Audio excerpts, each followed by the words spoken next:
Yes, and start.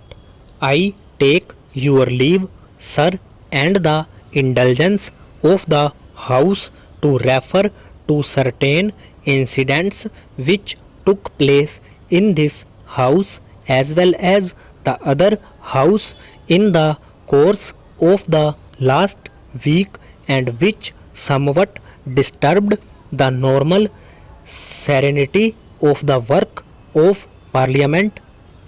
Unfortunately, I was not here then, but since my return, I have endeavoured to acquaint myself fully with what happened in both the Houses of Parliament.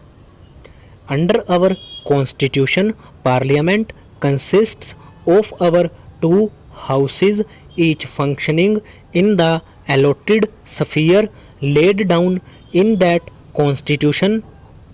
We derive authority from that Constitution. Sometimes we refer back to the practice and conventions prevailing in the Houses of Parliament of the United Kingdom and even refer erroneously to an upper house and a lower house. I do not think that is correct, nor is it helpful always to refer back to the procedure of the British Parliament, which has grown up in the course of several hundred years and as a result of conflicts originally with the authority of the king and later between the commons and the lords. We have no such history behind us, though in making our constitution we have profited by the experience of others. Our guide must therefore be our own constitution, which has clearly specified the functions of the House of the People and the Council of States. To call either of these house an upper house or a lower house is not correct.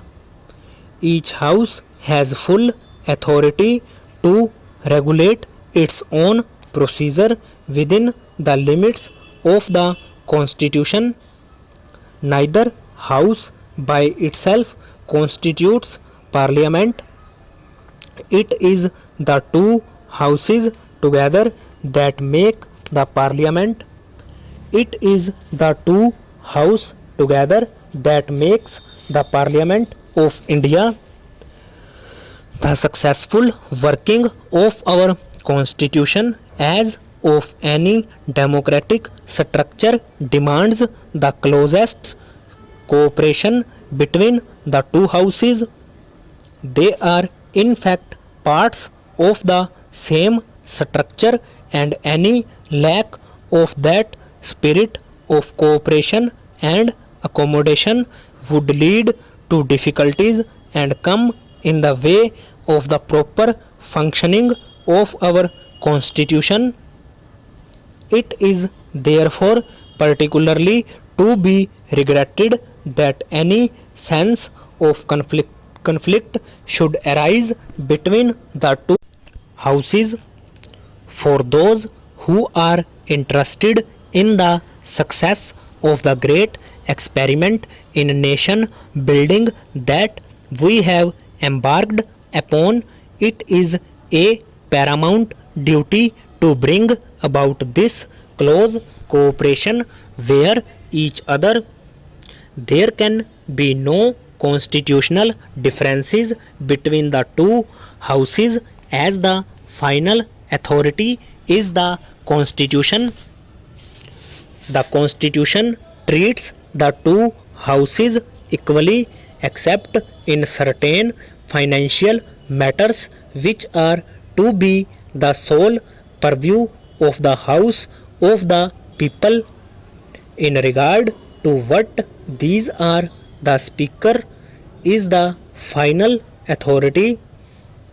This position is perfectly clear and cannot be and has not been challenged at any stage. Unfortunately, some words were used by my colleague, the law minister, while speaking in the Council of States on April 29, which led to a misunderstanding. That misunderstanding could have been easily removed by a direct reference to him. This was not done and the matter was raised in the House. Further misunderstandings then arose as between the two houses and questions of privilege were raised, and it was stated that the dignity of this house had been affected. All of us are jealous of maintaining the dignity and authority of this house and of the speaker who represents this house. Indeed, all of us are anxious to maintain the dignity and authority of both houses which constitute Parliament. My colleague, the law minister, is as anxious as any of us to maintain that dignity and authority, and it has been a matter of the greatest regret to him that any words of his should have led people to believe otherwise and further led to certain occurrences in both houses which disturbed for a while the cooperative and friendly atmosphere which must of necessity prevail in both houses of Parliament. Owing to some of these occurrences, he was placed in an embarrassing position where to carry out the directions of one house might appear as if he had ignored the directions of the other. In this dilemma, he might have produced an impression of not having shown the usual consideration, which is the duty of every member. But that was far from his intention, and he regrets it and trusts that the House will accept his apology for any mistake which he might have inadvertently committed. So far as the facts are concerned, they are clear, although unfortunately my colleague, the law minister, was not aware of all of them at the time the first reference was made to this matter in the Council of States. It is clear and beyond possibility of dispute that the Speaker's authority is final in declaring that a bill is a money bill. When the Speaker gives his certificate to this effect, this cannot be challenged. The Speaker has no obligation to consult anyone in coming to a decision or in giving his certificate, but he has himself decided to ask for the opinion of the law ministry. Here stop.